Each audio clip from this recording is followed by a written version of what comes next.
I had something of a major dilemma the other night when I was offered an interview with Duran Duran frontman Simon Le Bon on his birthday, no less, to talk about their new Halloween-inspired album, Danse Macabre.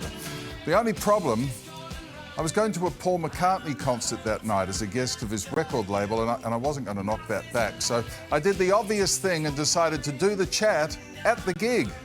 What could possibly go wrong? Simon Le Bon, it's Richard Wilkins here. I'm at a Paul McCartney gig in Sydney, man. How are you doing? Hey, I'm doing fine, Richard. How are you? How's the gig going? When you see Paul, send him my regards. You'd be a big McCartney fan, wouldn't you? Absolutely, yes. Big Beatles fan, big Paul McCartney fan. You know, they've just announced that there's going to be a new Beatles song coming out.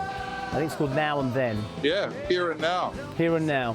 Hey, mate, I'm going to go somewhere quiet and talk about the new record. I love it. Okay. Oh, you do? So do I. So do we all. The Halloween record we knew we didn't need, right? Apparently, it may be the first Halloween album ever made. That's what I've been told. Nick drove this one very much, and when he wanted us to play a Halloween show in Vegas, and we did. And then we had all this music that we'd rehearsed up, and some of them we'd actually made recordings for already.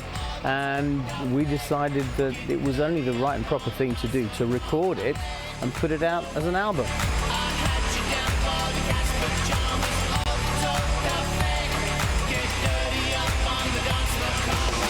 The album is full of spooky songs with covers of The Rolling Stones, Billie Eilish, and Talking Heads' Psycho Killer.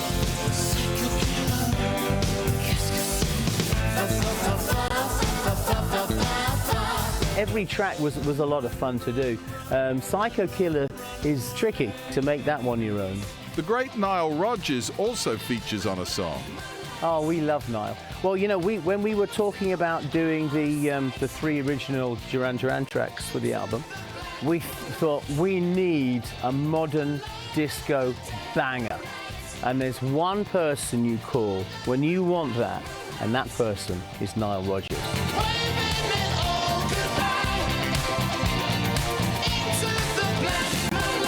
Duran Duran were the quintessential new romantic band of the 1980s. Their stylized videos saw them become the pin-up boys for the MTV generation.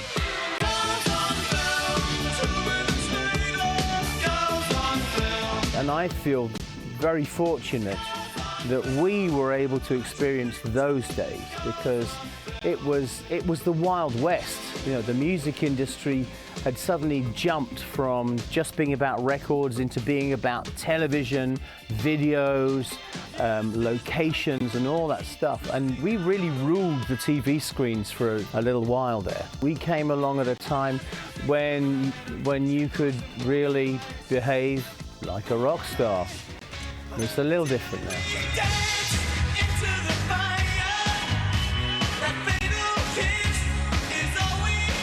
Over their career, they've sold 100 million records, been inducted into the Rock and Roll Hall of Fame, and recorded the James Bond theme, A View to a Kill.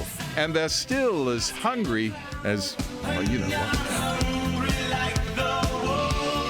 I think you can keep a voice strong if you keep your body strong. And of course, as you know, the more shows you play, the more records you play, the more practice you get.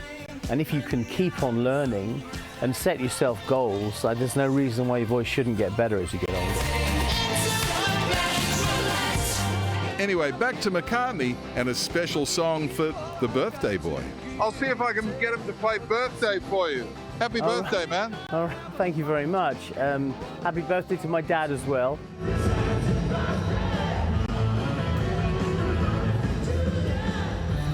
Oh, how about that? Duran Duran's new album, Danse Macabre, sounds fantastic, doesn't it? Available now. And a big thank you to Sir Paul, if you're watching, sir, for the birthday song for Simon. He's very appreciative. Gee, Dickie, got some Paul. Didn't you just yell that out, did you? I know. Yeah. Sir Paul, Simon's birthday. Hey there, Today fans. Sarah and...